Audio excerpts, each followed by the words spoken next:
Mis queridos amigos, muy buenos días y bienvenidos a este café espiritual. Bienvenidos a esta su casa donde compartimos la fe y tomamos buen café. Recordemos que estamos leyendo la carta encíclica Fratelli Tutti sobre la fraternidad y la amistad social del Papa Francisco. Continuamos con la lectura de los numerales 39, 40 y 41. De este título que el documento tiene como Sin dignidad humana en las fronteras, hablamos de esa migración masiva por búsqueda de oportunidades. El numeral 39 dice lo siguiente: para colmo, en algunos países de llegada los fenómenos migratorios suscitan alarma y miedo, a menudo fomentados y explotados con fines políticos. Se difunden así una mentalidad xenófoba de gente cerrada y replegada sobre sí misma. Los migrantes no son considerados suficientemente dignos para participar en la vida social como cualquier otro y se olvida que tienen la misma dignidad intrínseca de cualquier persona. Por lo tanto, deben ser protagonistas de su propio rescate. Nunca se dirá que no son humanos, pero en la práctica, con decisiones y modos de tratarlos, se expresa que se los considera menos valiosos, menos importantes, menos humanos. Es inaceptable que los cristianos compartan esa mentalidad y esas actitudes, haciendo prevalecer a veces ciertas preferencias políticas por encima de hondas convicciones de la propia fe. La inalienable dignidad de cada persona humana, más allá de su origen, color, religión o ley suprema de amor fraterno. ¿Qué es lo que importa? La persona humana. Y todo lo demás como que sobra, son añadidos que se van dando por tiempo, cultura o espacio geográfico que se ocupa. Quiere decir, el ser humano y sus circunstancias, todo eso que lo rodea. Pero no podemos descuidar la humanidad.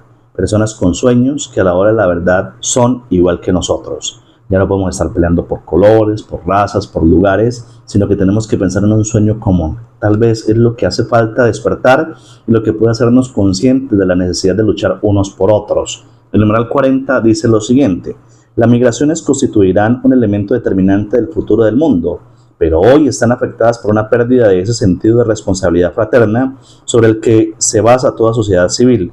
Europa, por ejemplo, corre serios riesgos de ir por esa senda.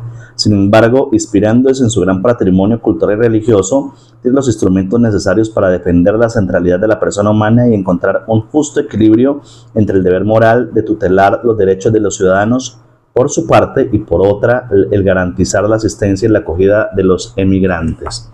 Son dos realidades. Uno, cómo participar o hacer también visible la realidad de los que viven en un país o determinado territorio, pero también cómo promulgar una dignidad para los que van de paso, esos migrantes. Ese fenómeno lo hemos visto mucho en Colombia con la migración de nuestros hermanos venezolanos y entendemos entonces que es necesario poner también de alguna manera puestos o alguna responsabilidad social frente a ese fenómeno de nuestros hermanos que tienen o pasan necesidad. Al principio era fácil, después la gente y todos nosotros nos hemos ido de alguna manera como quitándole valía o interés a esas personas que más lo necesitan. El numeral 41 dice lo siguiente: comprendo que ante las personas migrantes algunos tengan dudas y sientan temores. Lo entiendo como parte del instinto natural de autodefensa. Pero también es verdad que una persona y un pueblo solo son fecundados y saben integrar creativamente en su interior la apertura a los otros. Le invito a ir más allá de esas reacciones primarias, porque el problema es cuando esas dudas y esos miedos condicionan nuestra forma de pensar y de actuar hasta el punto de convertirnos en seres intolerantes, cerrados y quizás sin darnos cuenta incluso racistas. El miedo nos priva así del deseo y la capacidad del encuentro con el otro. Esa frase, encuentro con el otro, a veces hay resistencias y pensamos que el mal lo hacen los demás, pero no nos damos cuenta de que el mal también existe en nuestros contextos. Yo pienso que el miedo nos hace a veces ser insensibles, pero el miedo, más que miedo, es un mecanismo de defensa. Aquí la cuestión es defendernos ¿de qué? ¿De otros hermanos? ¿Defender qué? ¿Nuestras seguridades? ¿Defender qué? ¿Nuestro egoísmo? Las preguntas quedan planteadas. Pensemos es cómo estamos acogiéndonos unos a otros y cómo estamos sirviendo de verdad como instrumentos de misericordia que Dios ha puesto en el mundo. Me alegra mucho encontrarme con ustedes. Sigamos compartiendo la fe y tomando buen café. Dios los bendiga.